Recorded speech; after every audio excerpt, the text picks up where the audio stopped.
Hello students, today I will start your English layer. Okay, let's come to the chapter, that is new chapter, chapter 6, A Day's Wait. The name of the chapter is A Day's Wait, एक दिन का इंतजार. ठीक है, first of all the word meanings. So first word is, look at the word all of you. Shivering means shaking with cold, सर्दी से कांपना. Act means felt pain, दर्द महसूस करना. प्यूरिगेटिव एक टाइप की मेडिसिन होती है, दवाई होती है जो पेट की सफाई करती है. डिटैच मीन्स कट ऑफ, अलग होना. Light headed means mentally confused, दिमाग में उथल होना. स्लीट मीन्स फॉलिंग स्नो, बर्फ गिरना.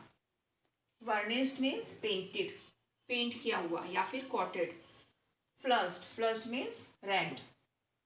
Slack means loose. Okay, so these were the word meanings. Now let's start the chapter. In this chapter you will read about a boy who was very confused about his health. Okay, nowadays wait, the chapter name Day's Wait.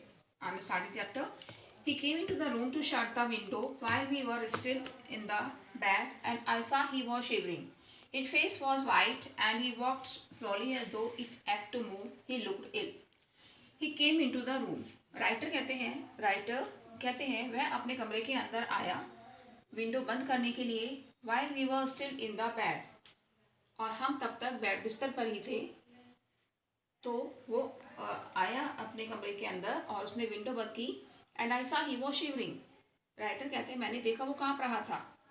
His face was white था. And he walk slowly as though it had to move, और इस तरह से वो walk कर रहा था, इस तरह चल रहा था जैसे कि उसको चलने में थोड़ा पेन हो रहा हो, चलने में थोड़ा दर्द हो रहा हो. ही लुक्ड इल, देखने से लग रहा था जैसे वो बीमार हो. व्हाट्स द मैटर सैज. अब जो राइटर उसके फादर होते हैं, तो पूछते हैं कि बच्चे का नाम होता है सैस. बताओ बेटा, मतलब क्या प्रॉब्लम है. I have got a headache. जब उससे पूछा गया says what's the problem, what's the matter, तो उसने जवाब दिया I have got a headache, मुझे सर दर्द है. You better go back to bed. अच्छा है कि तुम वापस बिस्तर पे चले जाओ. No I am all right. वो बोलता है नहीं, मैं बिल्कुल ठीक हूँ. You go to bed, I will see you when I am dressed. उसके फादर कहते हैं कि तुम जाओ, बिस्तर पे जाओ, बेड पे जाओ वापस, मैं तुम्हें तब देखूंगा जब मैं तैयार होकर रेडी होकर आऊँगा. But when I came down stairs he was dressed. लेकिन जैसे ही उसके फादर वहाँ पहुँचते हैं, he was dressed. When I came down stair he was dressed. जैसे ही उसके फादर वहाँ पहुँचते हैं वो रेडी हो चुका होता है. वो भी sitting by the fire looking very sick, और फायर के सामने बैठा हुआ होता है और ऐसा लगता है देखने में जैसे बहुत ज़्यादा बीमार हो. And miserable boy of 9 years उसकी एज होती है, 9 साल का बच्चा होता है, फायर के सामने बैठा हुआ होता है. देखने से ऐसा लगता है जैसे कि बहुत ज़्यादा बीमार हो. When I put my hand on his forehead I felt he had fever. Writer कहते हैं उसके फादर जो हैं, जब उन्होंने उसके फॉरहेड पे, उसके माथे पर उसने हाथ रखा तो उनको ऐसा लगा, उसको गर्म लगा और उनको ऐसा फील हुआ जैसे कि बच्चे को फीवर हो, बच्चे को बुखार हो. Now turn the page number 40. You go to bed I said you are sick. वापस से बोलते हैं वो बच्चे को कि तुम बिस्तर पे जाओ, तुम बीमार हो. आई एम ऑल राइट. उसने फिर कहा मैं बिल्कुल ठीक हूँ. When the doctor came he took the boy's temperature. Doctor को बुलाते हैं. जब डॉक्टर आते हैं तो डॉक्टर बच्चे का टेम्परेचर लेते हैं. और what is it, I asked the doctor. Doctor से फिर टेम्परेचर पूछते हैं उसके फादर कि कितना टेम्परेचर है, तो वो टेम्परेचर बताते हैं 102. Downstair the doctor left 3 different medicine. उसके बाद डॉक्टर बच्चे का चेकअप करने के बाद 3 टाइप की मेडिसिन बच्चे को देकर जाते हैं. डिफरेंट कलर के कैप्सूल्स होते हैं और उनके ऊपर इंस्ट्रक्शंस में लिखे होते हैं, उनको इंस्ट्रक्शन बता के जाते हैं. 1 was to bring down the fever. एक जो मेडिसिन होती है वो फीवर कम करने के लिए होती है, टेम्परेचर डाउन करने के लिए. दूसरी होती है प्यूरिगेटिव, जो मैंने मीनिंग आपको बताई थी, पेट की साफ सफाई करने के लिए. और third to overcome an acid condition, और तीसरी होती है एसिडिक कंडीशन को कम करने के लिए. The germs of influenza could only exist in an acid condition. Doctor कहते हैं मतलब जो जम्स इन्फ्लुएंजा के जो जम्स होते हैं, इन्फ्लुएंजा होती है जो कफ एंड कोल्ड इन्फेक्टेड बीमारी होती है, इन्फेक्टेड डिसीज होती है जो उड़कर दूसरे से उड़कर लग जाती है, तो वो एसिड कंडीशन में ही मोस्टली होती है। उन्होंने कहा doctor seem to know all about influenza, doctor influenza के बारे में डॉक्टर को ऐसा लगता था कि इन्फ्लुएंजा के बारे में वो जानते थे।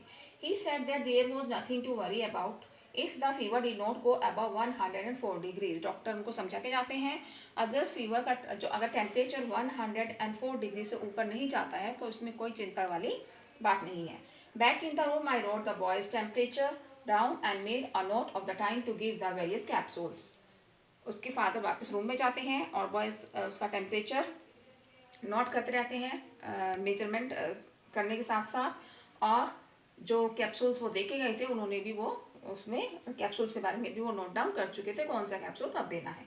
Do you want me to read to you, कि क्या तुम, फिर वो बच्चे से पूछते हैं कि क्या तुम चाहते हो मैं तुम्हें पढ़ के सुनाऊँ, बुक होती है। All right if you want to, बच्चे ने कहा।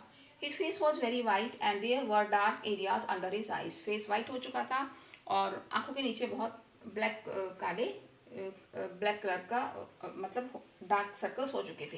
He was still lying in the bed and seemed very detached from what was going on, और वो अब बिस्तर पे लेटा हुआ था एंड सीम्ड वेरी डिटैच्ड, और ऐसा लग रहा था जैसे अपने आप को उसने सबसे अलग करके रखा। Detached means cut off.